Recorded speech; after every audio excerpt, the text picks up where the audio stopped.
Idaho's water crisis has state lawmakers hightailing it out of the gem state. Not necessarily looking for greener pastures, but rather swamping ones, if you will. Dozens of lawmakers and members of Idaho's ag community went to Washington, D.C., asking Congress for help to build something that hasn't been built since, well, Jimmy Carter was a president. That'd be a dam, but not just a new one. Rebuilding an old one, a dam that catastrophically collapsed mere months after it was built the very first time. We're going to get more on that in a moment, but first, Hunter Funk breaks down this latest proposal. This is our really first time when the group got together in D.C. was today. Nearly 50 years after the Teton Dam collapsed and wiped out entire communities, some of those same communities are now part of a new push to possibly resurrect it. In our group here that have come, we have the mayor of Sugar City and the mayor of Rexburg, and those are the two areas that were most devastated by the Teton Dam. But as representatives of those areas, they also recognize the importance of doing something. And we're not here to necessarily say, let's go tomorrow, but like Senator Cook said, we need to get the ball rolling. We need to get the conversations started. These three lawmakers say they gathered 5,000 signatures showing support for Senate Joint Memorial 101, which urges federal and state agencies to update existing studies and explore new water storage projects. Part of that is to get us to start looking at building new reservoirs and dams, and increasing the height, raising the height of the dam of existing dams like American Falls Dam, Minidoka, Jackson Dam. So we're looking at that, and then possibly rebuilding the Teton Dam. So it's not just rebuilding the Teton Dam, but expanding existing ones. These legislators are meeting with Idaho's congressmen in D.C.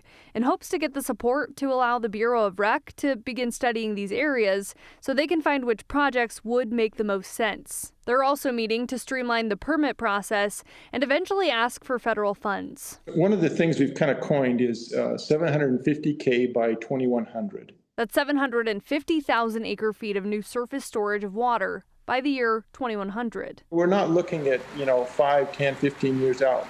We're looking at 75, 50 years out to say, what can we get in the project line and get stuff started that maybe it will take us 50 years or 60 years to get it finished, but that's okay. Let's get it started today. This is just another step in our determination to manage this resource into the future.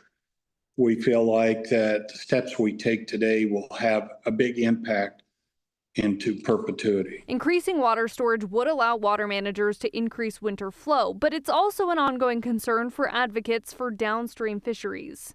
The group says it's not only a way to keep the water flowing in eastern Idaho as snowpack shrinks and summers stretch longer and hotter. This will help us to provide us water for those junior water rights that keep getting turned off. This is the third or fourth year in a row that we have turned off water before they were through watering. We shut them down.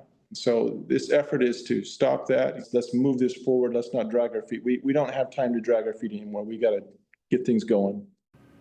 Okay, there's been a few of these, but if you look at just the Teton Dam cost to build, a 2015 study by the Bureau of Rec and Idaho Water Resource Board showed it would cost $490 million to build. And the group says the longer it gets pushed aside, the more the costs go up for expanding Idaho's water storage. Now, I did reach out to Representative Mike Simpson, who they met with today. He said in a statement, quote, "We all recognize the importance of preserving water, and it is essential that we continue productive discussions about these ideas." He goes on to say he will continue to support legislation that bolsters Idaho's ability to manage our water resources effectively, end quote. Okay, so how does he mesh this with his earlier proposal to get rid of dams along the Snake River? I think, when I was having the conversation, at least with these legislators, they were talking about, well, salmon doesn't go all the way southeast of Idaho. So that's kind of one of the things that kind of goes from the Shoshone Falls on. So I think that's a more positive side, but it did sound like Simpson is kind of cautiously moving forward. Yeah, you mentioned a 2015 study. There was a 2012 survey done back then about rebuilding the Teton Dam, and I think